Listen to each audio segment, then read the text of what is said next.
ሰላም ሰላም፣ እንዴት ናችሁ? ደህና ናችሁ ወይ? እኔ እግዚአብሔር ይመስገን በጣም ደህና ነኝ።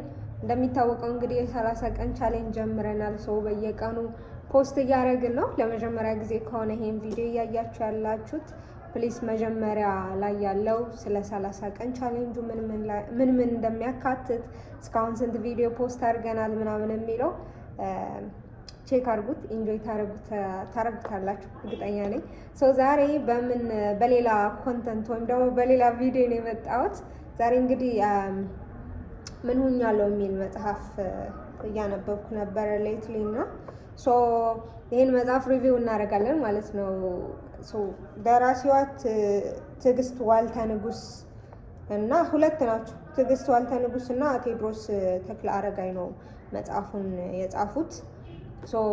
ይህን መጽሐፍ እንግዲህ የሚያጠነጥነው ቻይልድሁድ ትራማ እና እንዴት አሁን ያለን ባህሪ ወይም አሁን የምናሳያቸው ባህሪ ከልጅነታችን ይዘናቸው የመጣን ነው ወይም ዲፕዳውን በቃ ቻይልድሁድ ትራማ ነው እየኖርን ያለ ነው ወይም ደግሞ አሁን ያለን ስብዕና በሙሉ ሪሌት የሚያደርገው ከነበረን ልጅነት ጋር ነው ብለው ነው መጽሐፉ ላይ እንትን የሚያደርገውና ስለተለያየ እንደሚታወቀው ትዕግስት ዋልተ ንጉስ ቴራፒስት ነች። በስራዋ ዘመን ወይም ደግሞ በስራዋ አጋጣሚ ያገኘቻቸው የተለያዩ ታሪኮች መጽሐፉ ላይ ባለታሪኮቹን አስፈቅዳ መጽሐፉ ላይ ያካተዋለች ማለት ነው። እና በጣም የሚገራርም ታሪክ ነው ያለው። ራሳችሁን ታገኙበታላችሁ። የሆነ ኦኬ ለዚህ ነው እንዲህ የምለው የምትሉበት ማአት እንትን ነው ያለው፣ ማአት ፓርስ ነው ያለው። እና ለምሳሌ አንድ እዛ ያለው ስቶሪ ሼር ላድርጋችሁ። ምንድነው የሆነ ልጅ ሲያድግ ምንድነው እናትና አባቱ እየተጣሉ ያያል ማለት ነው። እየተጣሉ ያይና ከዛ ማታ እንደዛ እየተጣሉ ነበሩ። ጠዋት ከዛ ተቃቅፎ ምናምን እያወሩ በሰላም ምናምን ያያቸዋልና እንዴት ትናንት እየተጣላችሁ አልነበር እንዴ ምናምን ሲላቸው ነው እኔና አባትህ እንዲህ እንዋደዳለን አልተጣላንም ምናምን ትለዋለች እናትየዋ ማለት ነው። ያ ልጅ ምንድነው ካደገ በኋላ ምንድነው የሚያምነው መሰላችሁ? ያየውን ሳይሆን የሰማውን ነው የሚያምነው። አሁን ለምሳሌ የሆነ ነገር ሚስቱ አሁን እየማገጠችበት ቢያይ አረ እኔ በጣም እኮ ነው የምወድህ፣ እሱን እኮ ዝም ብዬ ነው እንጂ እኔ አንተን ነው የምወደው ስትለው ያምናታል ማለት ነው። ምክንያቱም ቻይልድሁዱ እንደዛ ስለነበረ ነው። ዲፕ ዳውን ትራማው እሱ ነው።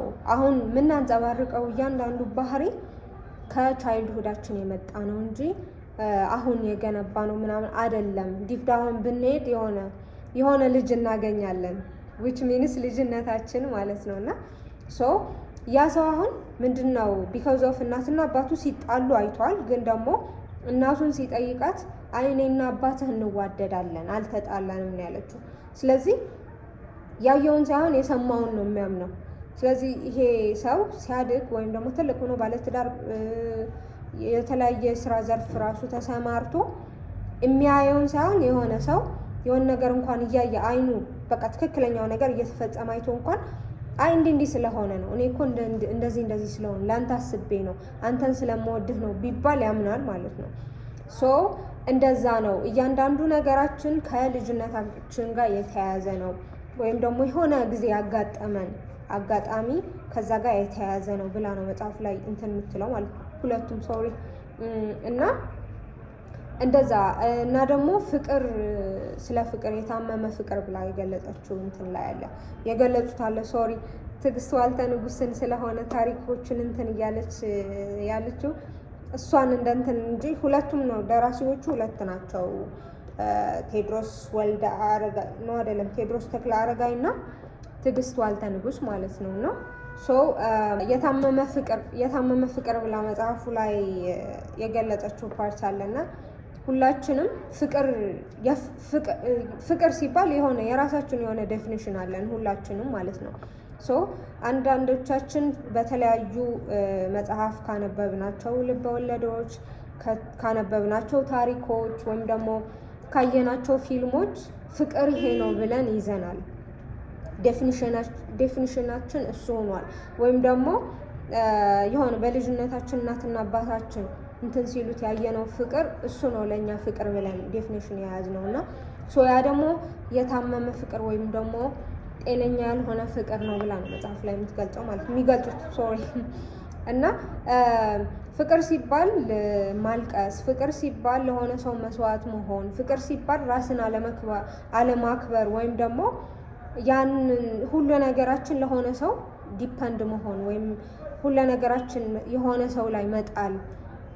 ፍቅር ሲባል የሆነ ሰው መሸከም ወይም ደግሞ ፍቅር ሲባል የሆነ ሰው እኛን እንዲሸከመን እንጠብቃለን ወይም ደግሞ እኛ እንሸከማለን ምናምንና ሰው ፍቅር እንደዛ አይደለም። ፍቅር መከባበር ነው። ፍቅር መዋደድ ነው። ፍቅር መስጠት ብቻ ሳይሆን መቀበል ነው። ፍቅር መቀበል ብቻ ሳይሆን መስጠትም ነው ብለው ይገልጹታል ማለት ነው መጽሐፉ ላይ እና ጤነኛ ፍቅር እኛ ራሳችን ስንወድ ነው ሌሎችን እንዴት መውደድ እንዳለብን የምናውቀው። እኛ ራሳችን ስናከብር ሌሎችን እንዴት ማክበር እንዳለብን እናውቃለን። ምክንያቱም ራሳችን ላይ እናውቀዋለን እና ያ እንትን አይሆንብንም ትላለች መጽሐፉ ላይ ማለት ነው። ፍቅር ማለት የተለየ የሆነ ጤነኛ ፍቅር ከራሳችን ነው የሚጀምረው። ራሳችን ከመውደድ፣ ራሳችን ከማክበር፣ ለራሳችን ትልቅ ክብር ከመስጠት ነው የሚጀምረው። እኛ ራሳችን ስንወድና ስናከብር ሌሎችን እንዴት መውደድና ማክበር እንዳለብን እናውቃለን ወይም ደግሞ እንማራለን። የፍቅር ያለን እይታ እንትን ማድረግ አለብን፣ ማስተካከል አለብን። ፍቅር ሲባል እኛ የሆነ ሰውን መሸከም አይደለም ማለት ምንም ከዛ ሰው ጋር ከኛ ጋር የማይሄድ ባህሪ እያለው ግን በቃ ስለምወደው ነው ምናምን ብለን ያ ሰው ተሸክመን እንኖራለን። ግን ፍቅር መሸከም አይደለም። ፍቅር የሆነ አትሊስት የነበረን ሰላም ሊነጥቀን አይገባም። ከቻለ ያለን ሰላም ከዛ በላይ እንዲጨምርልን፣ ካልሆነ ግን የነበረው ሰላም መውሰድ የለበትም።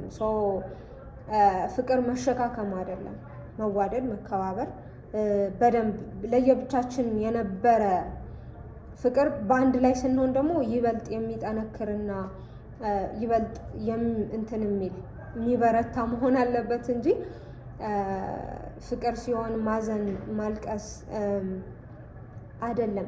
ፍቅር ስቃይ አይደለም ነው ባጭሩ። እና እሷም መጽሐፉ ላይ በተለያየ ተሸካሚዋ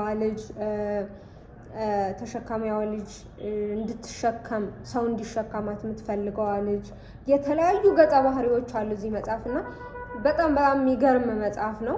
እርግጠኛ ነኝ ካነበባችሁት እንደምትጠቀሙበትና ራሳችሁን እንደምታገኙበት በቃ ልጅነታችሁ ለምን አሁን ያለን ባህሪ እንደኖረን በደንብ ራሳችሁን የምትፈትሹበትና የሚገርም መጽሐፍ ነው።